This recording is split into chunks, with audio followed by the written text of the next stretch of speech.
Hoje nós vamos contemplar Isaac, filho da promessa, é assim que se chama esta catequese, e vamos começar a nossa meditação com o capítulo 15, versículo 1 a 4. Portanto, quando o Senhor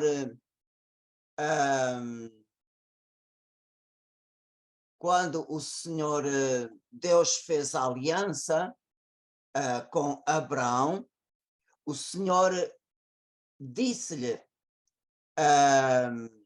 numa visão as seguintes palavras: não temas, Abraão, eu sou o teu escudo, a tua recompensa será muito grande. Abraão respondeu: que me dareis, Senhor Deus? Vou-me sem filhos e o herdeiro da minha casa é Eliezer de Damasco. E acrescentou: não me concedestes posteridade, e há um escravo nascido na minha casa que será o meu herdeiro. Então a palavra do Senhor foi dirigida nos seguintes termos: não é ele que será o teu herdeiro, mas aquele que sairá das tuas entranhas.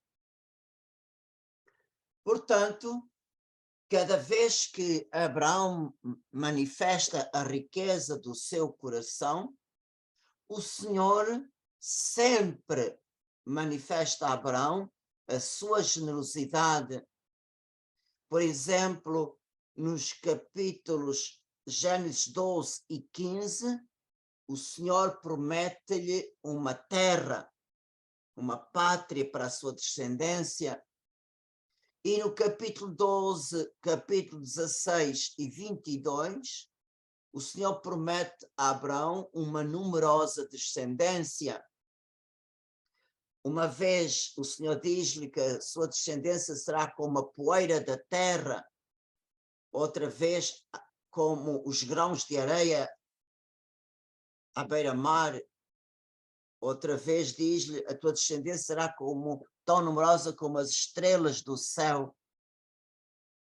E é curioso que o Senhor faz estas promessas, mas as circunstâncias que vivia Abraão parecia totalmente contrária. Sem filho, das suas entranhas, sua mulher continuava estéril. Vemos que ele, em vez de ter uma pátria definitiva, andava de terra em terra como um nómada, habitando como um estrangeiro numa tenda, ora aqui, ora acolá. Portanto, todas as circunstâncias parecia, o Senhor estava a prometer isto, mas eu vivo uma realidade completamente oposta. E então vemos isto, que Deus faz estas promessas quando as circunstâncias da vida parecem o contrário, para Deus mostrar a Abraão: o teu futuro não depende de ti, mas de mim, do meu poder e da minha bondade. Portanto, de todas as promessas que o Senhor fez a Abraão, descendência, terras, etc., a promessa mais preciosa para o coração de Abraão foi: o teu herdeiro será aquele que sairá das tuas entranhas. Portanto, era um filho nascido de sua esposa. E, portanto, para Abraão, o dom mais precioso que Deus lhe podia dar era um filho. E é o dom dos filhos para o povo judeu, ainda hoje. O dom dos filhos para o povo judeu é a riqueza maior que Deus pode conceder a um casal. Isto aparece ao longo do Antigo Testamento, como também do Novo. Portanto, a maior riqueza não é, por assim dizer, grandezas ou glórias, mas o dom dos filhos significa alguém que vai perpetuar o nome da família, alguém a quem os pais têm para deixar o seu património. E mesmo após a morte, os pais vivem nos filhos. Portanto, tudo o que eles viveram, todos os seus sacrifícios, todos os seus trabalhos, tudo o que eles investiram na vida dos filhos, eles realmente, ao fazerem a vida deles, estão a pôr em prática tudo o que os pais semearam neles. E por isso vemos que a fecundidade é vista como um valor primordial, um primeiro valor do matrimónio.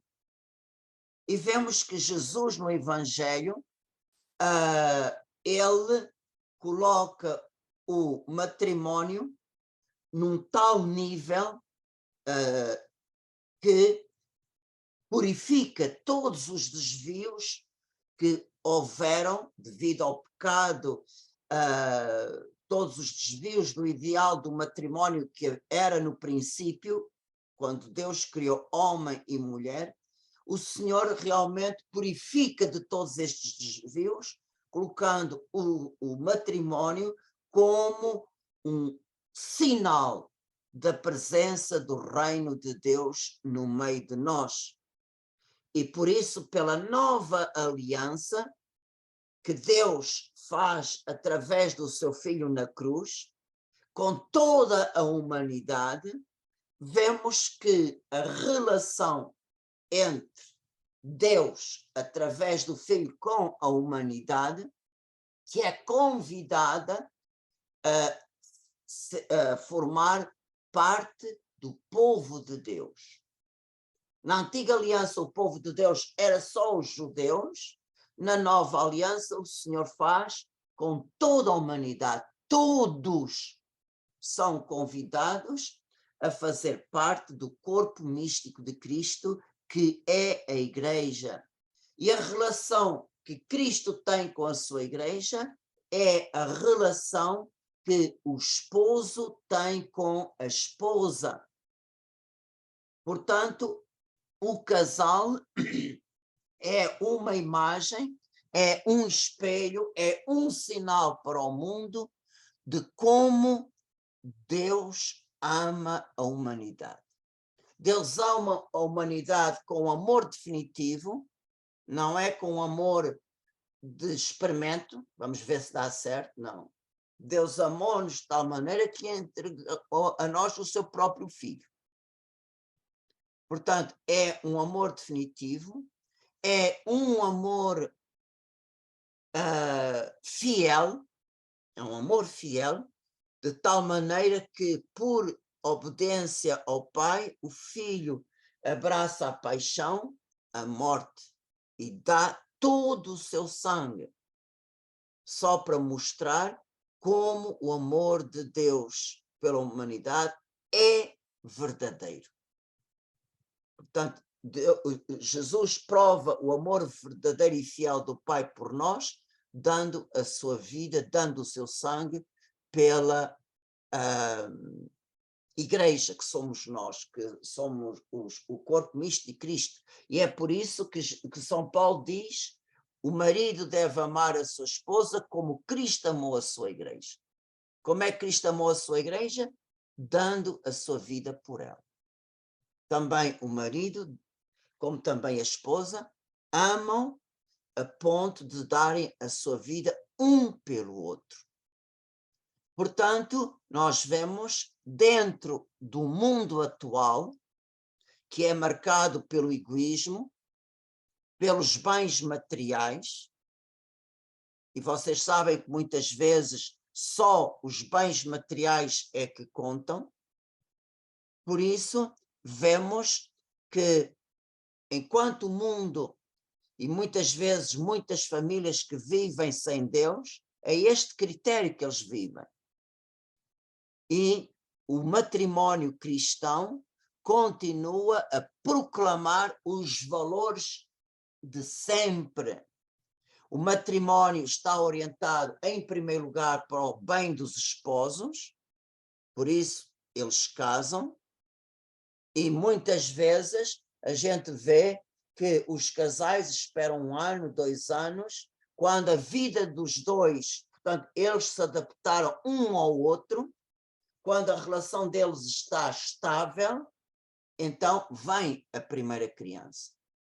Por isso, vemos que o bem dos dois está orientado para a procriação, a abertura à fecundidade, e quando Deus confia a um casal novas vidas, vemos que a vida do casal já não está totalmente orientado um para o outro, como era antes de terem a primeira criança, mas logo quando tem a primeira criança, a vida dos dois, o amor entre os dois, está orientado para a educação das crianças, tanto a nível humano como a nível espiritual. Assim como os pais têm que ter a preocupação de educar, preparar os filhos para o mundo, também têm que os preparar para o céu. E vemos que o novo catecismo da Igreja Católica, nos números 1652 a 1654, fala da grande riqueza da abertura a novas vidas que o amor conjugal tem que ter. Portanto, vemos como muitas vezes se diz, um lar sem filhos é como um jardim sem flores ou uma mesa sem pão. E é por isso que só à luz do reino de Deus, um casal que não tem filhos é que pode compreender que a sua paternidade e a sua maternidade pode realizar-se a nível espiritual. Porque o ser pai e ser mãe não se esgota com o seio materno. Muitas vezes há filhos de coração que são mais numerosos que os filhos do sangue. E por isso vemos que o novo catecismo mostra toda esta riqueza. O casal é, sobretudo, um sinal para o mundo do amor de Deus para com a humanidade. E vemos que, se continuarmos a ler o capítulo 15 de Gênesis, que o Senhor realmente deu a promessa que será alguém que será das tuas entranhas, que será o teu herdeiro, e Abraão acreditou. É muito importante vermos esta fidelidade absoluta que Abraão tem com a palavra do Senhor, mesmo que aos seus olhos toda a sua vida parecia ser o contrário. Por isso, Abraão nunca desconfia do Senhor. Portanto, ele, como servo, a sua confiança lhe diz: tenho que esperar só a hora de Deus. Nós vimos que Sara não acreditou. Vimos na semana passada como ela quis, à maneira dela, que Deus cumprisse a sua promessa. Portanto, Sara deu a Abraão um filho através da sua escrava Agar. Mas não era desta maneira que Deus queria cumprir a sua promessa. E, portanto, podemos perguntar: quando é que foi a hora de Deus? A hora de Deus foi somente quando Deus renovou a sua aliança. E vemos esta renovação da aliança de Deus com Abraão no capítulo 17. E Deus mostra a importância desta renovação, porque é aqui que ele muda o nome de Abrão para Abraão, é aqui que o Senhor dá a Abraão o mandato da circuncisão, e também Deus muda o nome de Sarai para Sara. Portanto, nós vemos que o capítulo 15, 16 e 17 nos revela toda esta extraordinária maravilha de Deus, que ultrapassa os limites humanos. Em resumo destes 3 capítulos, temos as promessas de Deus, as circunstâncias são completamente contrárias, Abraão acreditou e realmente o Senhor renova a sua aliança. E a ocasião desta hora de Deus dá-se quando novamente Abraão revela outro aspecto do seu coração. Já vimos que o coração de Abraão é um coração de paz, não cria arengas com Lot. Abraão era generoso, preferiu ficar com a pior parte e que Lot ficasse com o melhor. E vemos agora a grande caridade hospitaleira de Abraão. E no início do capítulo 18 de Gênesis, está escrito: o Senhor apareceu a Abraão junto dos carvalhos de Mambré, quando estava sentado à porta da sua tenda durante as horas quentes do dia. Abraão ergueu os olhos e viu 3 homens de pé em frente dele. Portanto, aqui trata-se do Senhor e de 2 anjos. Ao longo deste capítulo 18, é só o Senhor que fala, os 2 anjos ficam como em segundo plano, e os 2 anjos só actuam quando Deus os envia para Sodoma. Portanto, vemos como os anjos estão ao serviço do Senhor. É o Senhor quem realmente dialoga com o seu servo.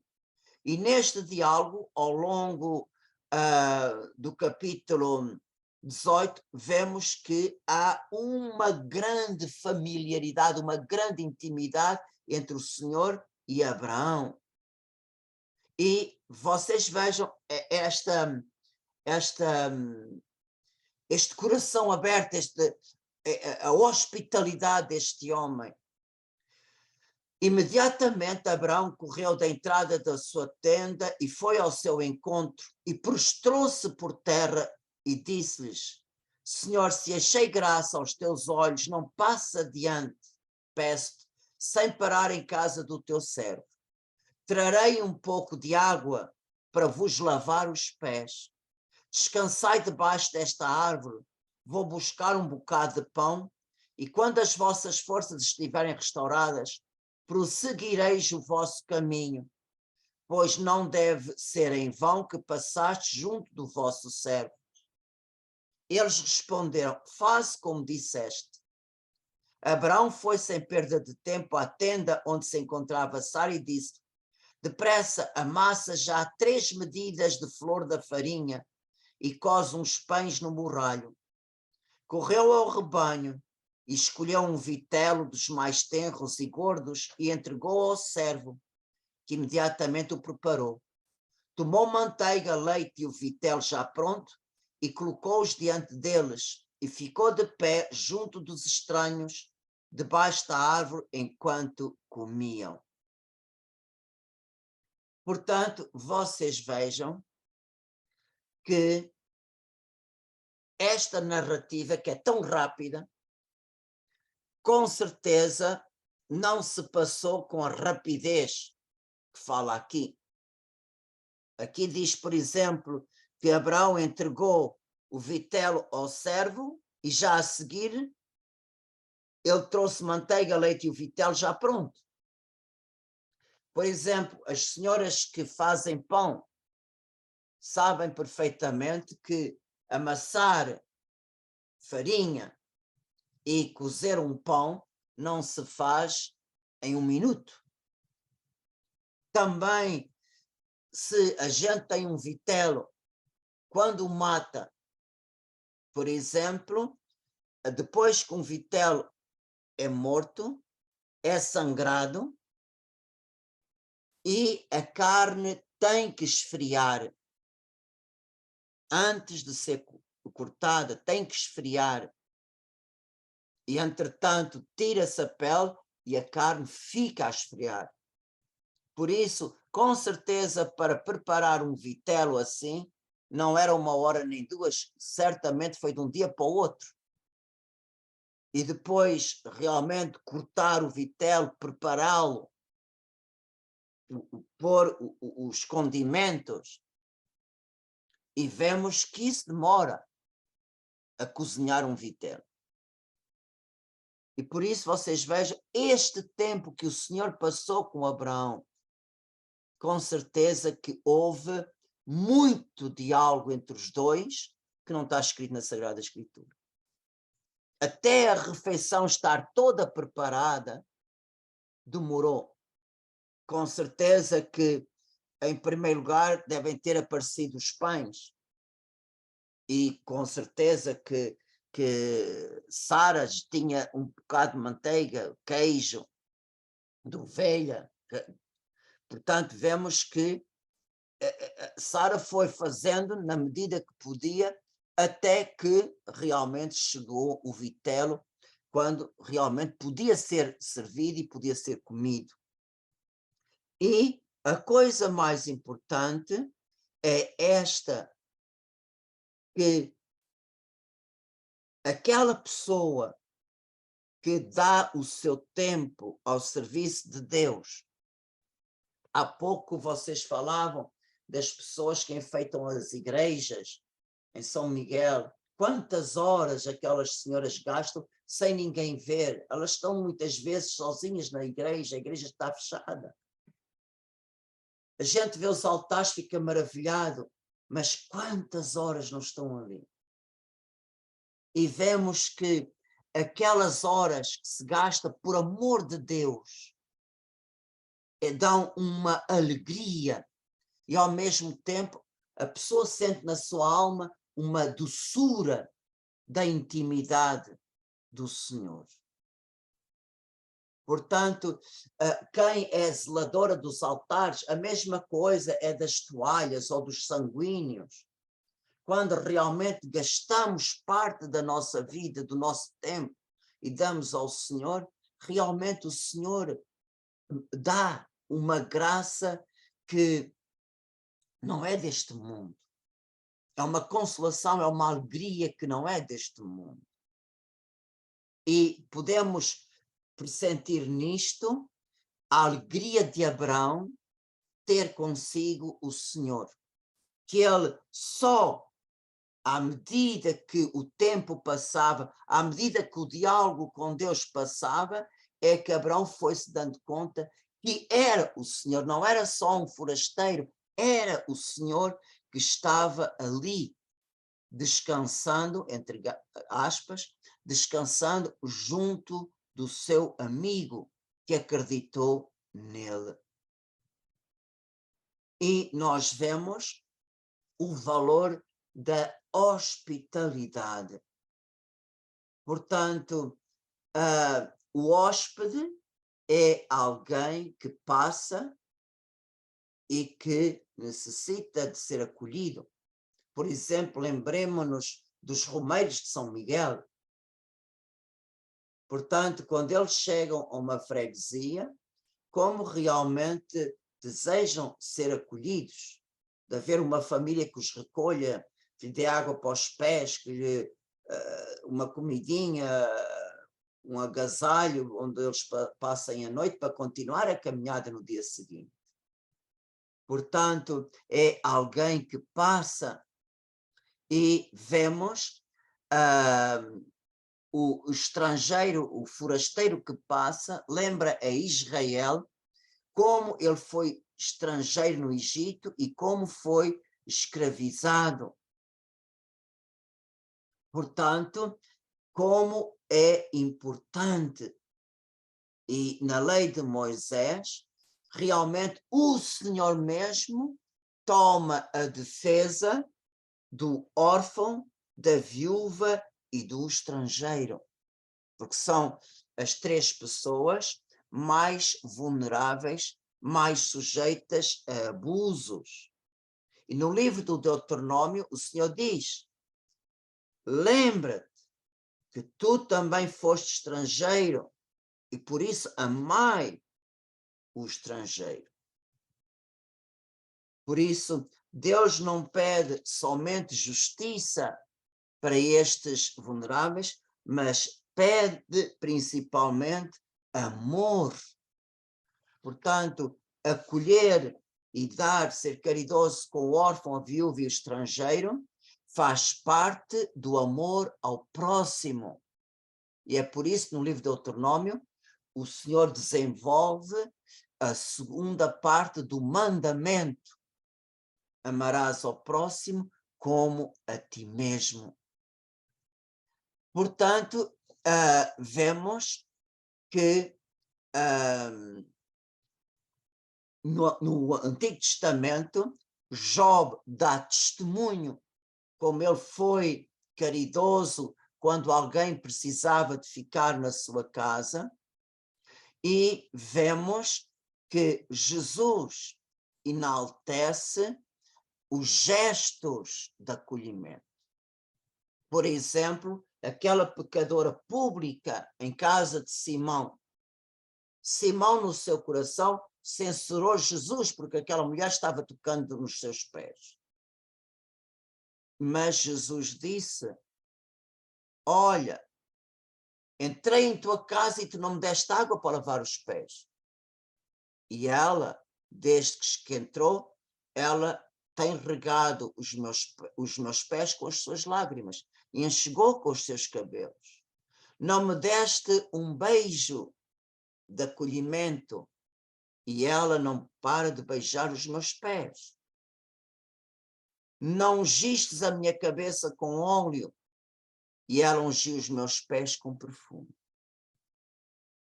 Portanto, vocês vejam todos os gestos mais pequeninos que a gente faça de amor, de acolhimento, o Senhor não fica cego. Pelo contrário, o Senhor recompensa, e vocês sabem bem que é assim. A gente dá com a mão direita e o Senhor já nos está a recompensar com a mão esquerda. O Senhor nunca se deixa vencer em generosidade. E tudo o que nós fizermos aos outros, todos os gestos de acolhimento, o acolhimento não é só da gente abrir a nossa casa e receber, não.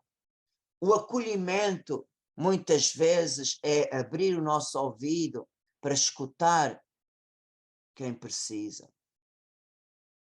Muitas vezes o acolhimento é a gente parar 5 minutos com alguém que precisa de falar. Não é aquele falar blá, blá, blá para dizer mal dos outros, não. Às vezes as pessoas estão oprimidas e precisam de abrir o seu coração de algum sofrimento, alguma doença, algum desgosto, alguma... A pessoa, portanto, sente acolhimento quando vê o outro que se senta e estou aqui. E realmente isto é acolhimento. E vocês sabem que hoje o mais difícil que há é alguém tirar tempo para o outro. E o tempo é alguma coisa que o Senhor nos dá de graça. E todos estes gestos de acolhimento, gratuito, o Senhor no fim do mundo vai recompensar-nos. Ele diz mesmo: fui peregrino e me recebestes. Tudo o que fizeste a um destes meus irmãos mais pequenos, a mim o fizeste. Por isso, esta obra de misericórdia é muito preciosa aos olhos de Deus e hoje, mais do que nunca, neste mundo egoísta, fechado, não há tempo para nada, não posso perder tempo, tudo está contado e cada vez vamos fechando e cada vez se conta mais é o eu e eu. Portanto, neste tempo, voltamos à história de Abraão, desculpa, eu fiz este parênteses, mas eu acho que é necessário a gente sentir isto na nossa alma. Mas voltando à história de Abraão, neste tempo de espera pela refeição, que nós não sabemos quanto tempo foi, mas não interessa, vemos que há uma grande familiaridade entre o Senhor e Abraão, e esta familiaridade vai-se mostrando cada vez mais. Por exemplo, no tempo de Abraão, a um nómada do deserto, nenhum forasteiro que passava pela tenda do pai de família, ninguém tinha o direito de perguntar pela esposa. Portanto, isso era uma injúria, era uma falta de respeito pelo homem da família, o pai da família. Mas é interessante que durante a refeição o Senhor disse-lhe: onde está Sara, tua mulher? Respondeu Abraão: está na tenda. E um deles disse: passarei novamente pela tua casa dentro de 1 ano, e nesta mesma hora, e nesta mesma época, e Sara, tua mulher, terá um filho. Ora, Sara estava a escutar à entrada da tenda, que ficava atrás daquele que falava. Abraão e Sara eram já velhos, muito avançados em idade. E a Sara haviam terminado já as regras. Portanto, vemos o texto do capítulo 18 de Gênesis mostra claramente que o cumprimento da promessa de Deus não depende do homem, mas depende unicamente do Senhor. A fecundidade da mulher estéril é um sinal profético. E é por isso que nós temos várias mulheres estéreis que se tornaram fecundas. Por exemplo, a mãe de Sansão, Ana, a mãe de Samuel, Isabel, mãe de João Batista. Por que é que há estas gravidezes extraordinárias? Porque todas elas é um pré-anúncio para a maternidade divina de Maria. O Deus que fez a estéril ser mãe é o mesmo Deus que vai fazer da virgem sem conhecer homem ser mãe. Por quê? Porque a Deus nada é impossível.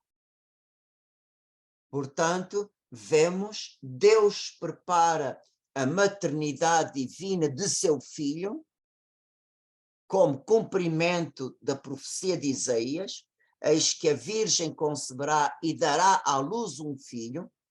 Portanto, a virgem concebe e a virgem dá à luz. Portanto, sem perder a glória da sua virgindade, Maria concebe e dá à luz um filho, não à maneira humana, à maneira divina. Para Deus, para mostrar que este menino que nasce de Maria não é um homem qualquer, é o Emanuel, o Deus conosco, o Deus vive no meio de nós. E por isso ele juntou em Maria estas duas prerrogativas, a maternidade e a virgindade, que humanamente é impossível. Por isso, vocês vejam, estas mães estéreis que conceberam é um pré-anúncio de Nossa Senhora. E vemos que realmente Sara, que estava à escuta daquela conversa, vocês vejam que ela estava à escuta e ela interiormente riu-se consigo mesma e pensou: velha como estou, poderei ainda ter esta alegria, sendo também velho o meu Senhor? E o Senhor disse a Abraão: porque está Sara a rir e a dizer: será verdade que eu hei de ter um filho, velha como estou? Há alguma coisa que seja impossível para o Senhor?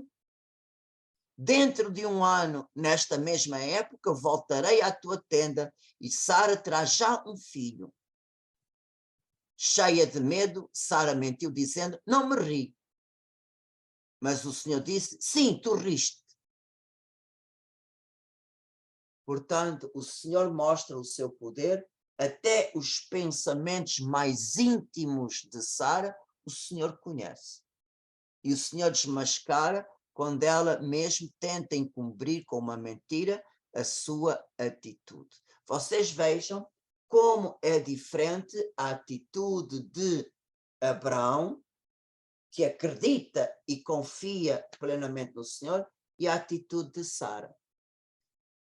Deus faz a promessa na aliança e Sara não espera pela hora de Deus. E agora o Senhor vem, verbalmente anuncia, não é mais o filho da escrava, é de tua mulher que vais ter um filho. Daqui a um ano. E a atitude de Sara é rir-se. Como é que isto é possível agora? Eu e o meu marido já estamos tão velhos. E realmente, já no capítulo 21, vemos que o Senhor visitou Sara, como lhe tinha dito, e realizou nela o que prometera. Sara concebeu, apesar da sua velhice, e deu um filho a Abraão, na data marcada por Deus. Ao filho que lhe nascera de Sara, deu Abraão o nome de Isaac. Abraão circuncidou seu filho Isaac aos 8 dias, como Deus lhe ordenara. Abraão tinha 100 anos quando nasceu Isaac, seu filho. Portanto, vejam como realmente Deus é extraordinário. Mesmo que todas as circunstâncias pareçam contrárias, Deus nunca falta à sua palavra. Nunca. Deus nunca falta às suas promessas. Deus é fiel às suas promessas porque Ele é verdadeiro. E é curioso, Sara, que se riu, que não acreditou, quando ela concebeu e deu à luz um filho, perante a grandeza do poder de Deus, Sara canta o seu Magnificat. É um Magnificat muito pequenino e muito simples. Disse ela: Deus concedeu-me uma alegria e todos quantos o souberem felicitar-me-ão. E acrescentou: quem poderia dizer a Abraão que Sara amamantaria filhos? No entanto, dei um filho à sua velhice. Portanto, perante o poder de Deus, perante as maravilhas de Deus, a criatura com alegria exulta e louva o Senhor. Portanto, vamos ter no Antigo Testamento outra mãe que também, perante a maravilha de ter concebido e dado à luz Samuel, Ana também ela canta o seu Magnificat, que é muito mais desenvolvido que o Magnificat de Sara. E é estes hinos de louvor perante as maravilhas de Deus que nos preparam para o cântico do Magnificat da Santíssima Virgem, que proclama no seu hino de louvor não só a sua gratidão, mas como o cumprimento das promessas messiânicas. Portanto, o louvor de Maria no seu Magnificat a Deus é muito mais elevado do que os Magnificat das mães do Antigo Testamento.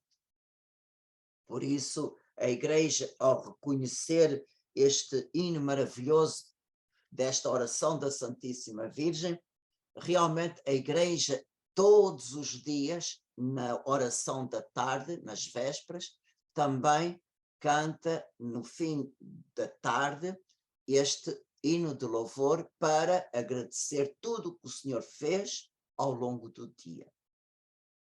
Portanto, nunca deixemos de exprimir a nossa gratidão e o nosso louvor por tudo o que o Senhor faz por nós. Amém.